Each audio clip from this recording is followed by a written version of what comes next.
ధాన్యం కొనుగోలు ప్రక్రియ రాష్ట్ర వ్యాప్తంగా ప్రజలకి మరింత మెరుగైన సేవలు అందించాలనే తపనతోటి అధికార యంత్రాంగం క్షేత్రస్థాయిలో ఉన్న ప్రజాప్రతినిధులు అందరూ కూడా రైతుకు ఒక భరోసా కల్పించేటట్టు గౌరవ ముఖ్యమంత్రి గారు చంద్రబాబు నాయుడు గారు, అదేవిధంగా గౌరవ ఉప ముఖ్యమంత్రి గారు పవన్ కళ్యాణ్ గారు ఇచ్చిన ఆ సహకారంతో ఈ రోజున 38,25,000 మెట్రిక్ టన్నుల ధాన్యం, సుమారు 9,300 కోట్ల రూపాయలు రాష్ట్ర వ్యాప్తంగా 7 లక్షల మంది రైతుల దగ్గర నుంచి మేము సేకరించాం.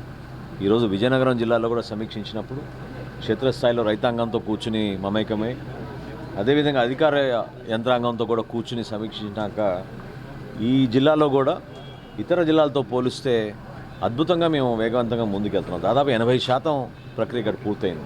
4 లక్షల మెట్రిక్ టన్నుల ధాన్యం టార్గెట్ ఇస్తే 3,25,000 మెట్రిక్ టన్నుల ధాన్యం ఆల్రెడీ సేకరించాం. ఇంకో 80,000 మెట్రిక్ టన్నులు ఖచ్చితంగా రాబోయే వారం రోజుల్లోపే పూర్తవుతుందన్న నమ్మకం ప్రతి ఒక్కరిలోనూ ఉంది.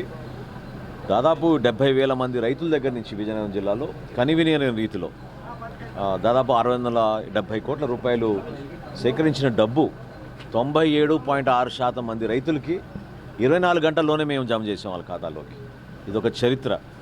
కూటమి ప్రభుత్వం యొక్క కమిట్మెంట్, రైతాంగానికి ఆ నమ్మకం, భరోసా, వ్యవసాయ రంగం పైన ఉన్న ఒక ప్రత్యేకమైన శ్రద్ధ గౌరవ ముఖ్యమంత్రి గారు, అదేవిధంగా గౌరవ ఉప ముఖ్యమంత్రి గారు ఇచ్చిన సూచనలతోటి ఈ కార్యక్రమాన్ని అద్భుతంగా చేసుకోగలిగాం.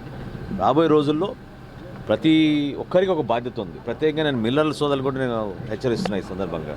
రైస్ మిల్లర్లు ప్రభుత్వానికి, రైతుకి ఒక వారధిగా మిగలాలి. దానికోసమే వాళ్ళకి భాగస్వాములుగా కలిగించే అవకాశం కల్పించాం. కాబట్టి రైస్ మిల్లర్లు కూడా ఎక్కడ కూడా రైతుకి ఇబ్బంది కలగకుండా కనీస మద్దతు ధర వచ్చేటట్టు, అదేవిధంగా సకాలంలో రైతులకి డబ్బులు చెల్లించే విధంగా ప్రభుత్వం ఏర్పాటు చేసిన విధానాన్ని వాళ్ళు కూడా గౌరవించాలి. అంతేగాని ఇబ్బంది పెట్టే విధంగా వ్యవహరిస్తే మాత్రం ఖచ్చితంగా మేము చర్యలు తీసుకుంటాం. రాష్ట్ర వ్యాప్తంగా ఒక అద్భుతమైన పండుగ మన సంక్రాంతి పండుగ.